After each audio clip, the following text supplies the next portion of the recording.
Hey everybody, what's going on? This is Coach coming at you, Untouchable Customs. It's been a super long time since I have made a video, and I got a few things to talk about, so I decided to make one today. First off, as you can see my shirt. This is the latest shirt I had made. I actually have it on backwards because you wouldn't be able to see it if I hadn't turned around, but this is the progress. And they did it in the wrong order. This should have been first. This should have been first. This should have been how it was after I took it down. This is how it currently looks today, and this is going to be the finished product. So I had it in order and they messed it up, but it is what it is. So first things first, progress on Jock, or my dad's 1969 Super B. We finished the majority of the metalwork Chris and I did back in March. And as you know, Chris works from like May to December, and December is coming up. So the B has not been touched at all since March. So all of the metal work is just about done. It's just a few more spot welds to be grinded down. And then, the good old body work and prepping to get it painted. That process will start. Not sure when, but Chris has to get on our Mopar buddy Rodney's 1973 Challenger. That car is more shape, or closer to being painted than Dad's Super B is. So the Challenger goes first. Secondly, I just got back from McCacken Muscle Car Corvette Nationals. That is held in Rosemont, Illinois, by O'Hare Airport, just about 25 minutes northwest of Chicago. That show is every Saturday and Sunday before the week of Thanksgiving, and it is just, every year this show is just amazing.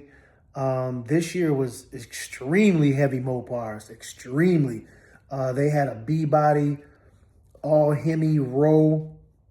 As soon as you walk in, they had a Panther Pink Moulin Rouge, Limelight, I believe, green. I can't think of the other color. But they had a whole row of those cars and those colors, just really cool. They had a really, really, really nice 68 Coronet that was like a pearl white with brown interior, and had a Hellcat swap. Just a really, really nice vehicle, really nice build. Let me turn this off for a second.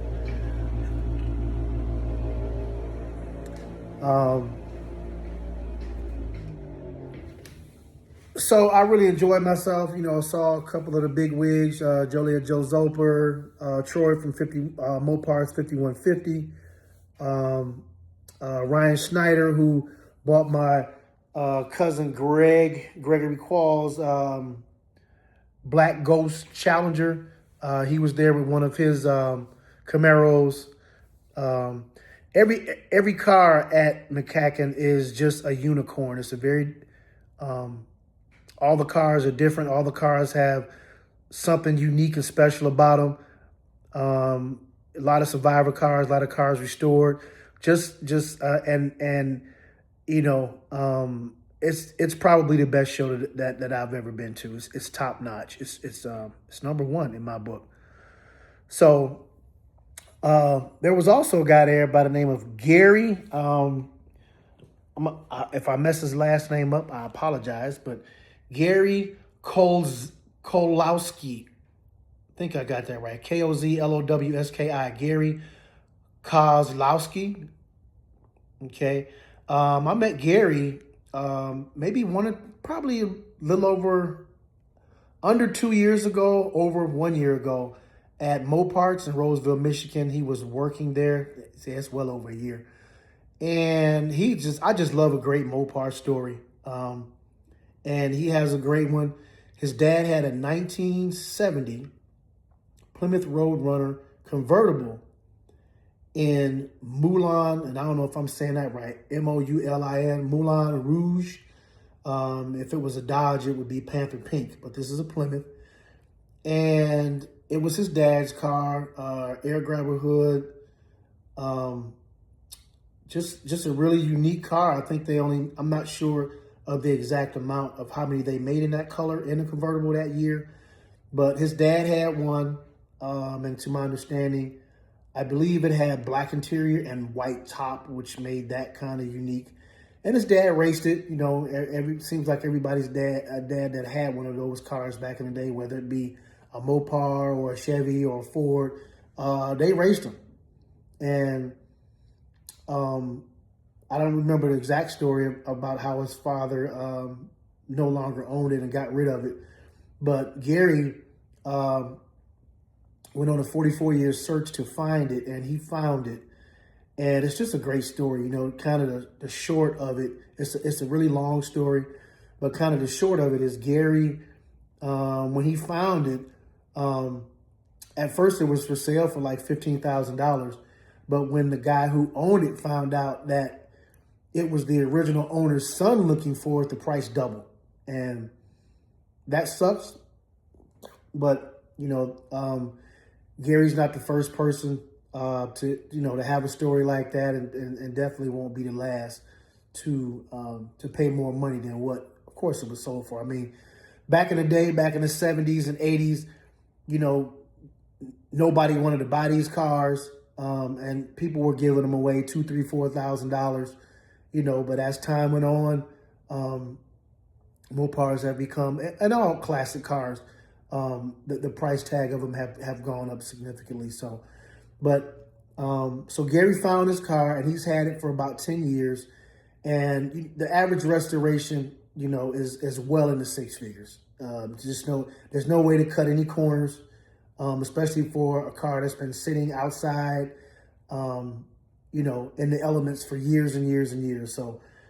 So Gary was at McCacken this year with the car, and he ordered probably about a year, like a little bit after I met him. He ordered from Greenlight some replicas of his dad's car, and he had 5,000 made, and they finally came in. So this is it right here. Okay. I think they're between $20 and $30 to $35, or $25 to $35. But right here is a piece of the car, piece of the interior. This is the interior one. He has one of exterior, but you know, it's a pretty cool story, you know. And I bought 4 of these just because I want 2 for myself, and you know, 2 people I'm gonna give to as a Christmas gift to somebody. I just don't know who just yet, but like I said, you know, a lot of people I don't have a lot of followers. I probably have maybe 70 at the most. I'm not even sure. I might not have that many. But I do have some friends that do watch. And, you know, if you just want a piece of history, because this story is growing, and it's going to get bigger and bigger. And these cars may be worth, you know, a few more dollars than $25 in the future. So, you know, just like the Black Ghost Challenger, I remember you know, back in 2023, I saw the 1/64 scale on eBay. They were going for about, you know, between $40 and $60. And if you can find one on eBay now, they're going in the ballpark of $300. And that was just 2 years ago. So that tells you that you know, cars with a great story behind them, they do increase in value over time. So I'm just trying to help Gary out a little bit. Like I say, I don't have a lot of followers, you know, but if you know, you watch this video and, you know, you tell a friend or whatever, and he tells a friend, you know, maybe Gary can sell all 5,000 of these model cars that he has. So, but But if you want to read the entire story, it's a great story. He has a website. It is called ragdoll70.com. That is the website. RAGDOWLL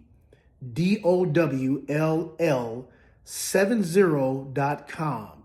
Ragdoll.com. Okay. He's got a couple pictures of, when his dad had it. He's obviously got some pictures of it as it currently looks. It's been in some magazines, a few collector guide magazines. I'm going to see if I can probably even purchase a couple of those. And, hopefully he gets enough money to, I think he will eventually get enough money to restore this car. It would really be nice to see this thing back on the road. And I know the feeling of not having your dad's car. As you all know, in one of my first few episodes, I talk about the story about my dad's car and when he bought it and how he was supposed to give it to me for my 16th birthday.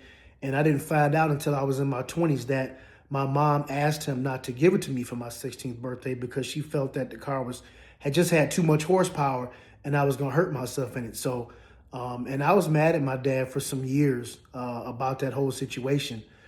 And I was talking to my buddy Greg today, and I told him, I said, when my dad didn't bring me the car, when I turned 16, my other dad, my second dad, who I never referred to, Fred Stokes, as a stepfather because he never treated me like a stepson.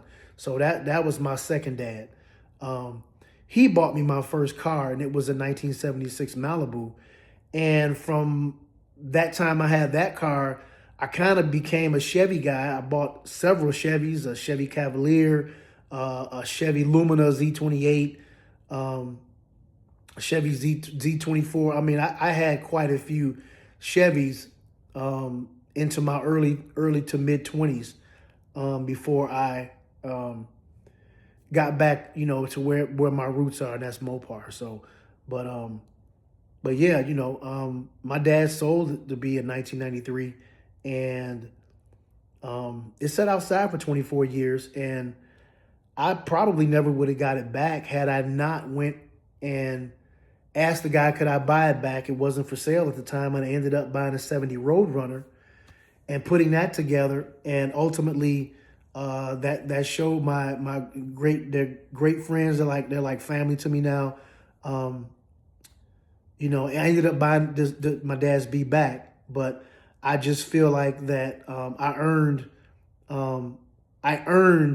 the right for them to call me to say, hey, if you want your dad's car back, you can buy it. So that's, like I said, I told that story some episodes back, probably within my first 5 episodes of since I've started this YouTube channel in regards to my dad's Super B. So I'm just trying to help Gary out. He didn't ask me. I just, I love a great Mopar story. And, a lot of us don't have $100,000 plus to put these cars back together, So I got the B back in 2017, and it's 2025. So 8 years later, I'm still in the process of restoring it, of which I started about 2 years ago. So it really just sat in my buddy's garage until I was able to disassemble it, and then Chris was able to take it into the metal shop and take all the bad metal off and put new metal on. So it's a work in progress, and it especially takes a lot longer when you're when you don't have funds readily available to speed the process up and get it done. So but yeah, so once again, as a Christmas gift for yourself, or somebody that collects these, $20 to $35. He has some of them, a lot of them, that don't have this, a piece of the interior or exterior. So I think those are going for 20 or 25 bucks. But if you want one with the with a piece of the car, they're 35 bucks. So once again, that is Ragdoll, RAGDOLL ragdoll70.com. Ragdoll70.com. And, you know, go to the website. You could order a car from there. You can message him on Facebook. He has all kinds of clicks and links to buy this car. I don't know if they'll be on eBay or not, but I know he sold quite a few of them yesterday. You know, and hopefully he'll reach his goal. So that's my 2 cents for today. I don't know how long it'll be before I'll be back. Like I said, Chris, he gets laid off sometime in December. So when he moves Rodney's car over to the paint shop, he'll move the B back into his garage, and I'll spend some days over Christmas break over there doing what I need to do so that when he's ready to continue, he'll be ready. So I guess since I've last logged on, I have had the rear end completely redone. Looks really nice. I've had the front suspension all redone, all powder coated. Some colors that I didn't even know were those colors, but and am currently having the dashboard completely redone. The metal part of it is done. It was sandblasted. Some metal replaced in some areas that had holes, rusted holes in them. But it looks really great. Mopar Neil out of Livonia, who just just opened up a shop, man. Mopar Neil is an awesome guy. I met him at a swap meet last year. Bought a heater box from him and found out that he restores cars from top to bottom. He'll have a car, I believe it's a 71 Roadrunner. I'm not 100% sure, but he'll have a car in McCacken next year, and I can't wait to see it. But he's a very Mopar enthusiast. He restores things the right way. And he's if you want your car restored, you might want to consider Neil. He's very good at what he does. So, but that's it for now. If you have any questions, you guys can always leave a comment. If you want pictures, you know, of the B currently how it looks, you know, message me. I'm on Instagram as See the Light 3, or I'm sorry, Untouchables 3 on Instagram. I'm very responsive on that. I'm on Facebook as Fast Eddie Anderson. If you guys want to chime in, ask me some questions there. Or like I say, you can just, you know, comment below in the video and ask me whatever, you know. I have a lot of pictures from McCacken to upload. And, hey, just look out for them. So, tell your friends about me. Hit that subscribe button. Turn that notification bell on, even though I don't post a lot. But I plan to start posting more. And make sure you subscribe to the channel. So this is Coach. I'm out. Later.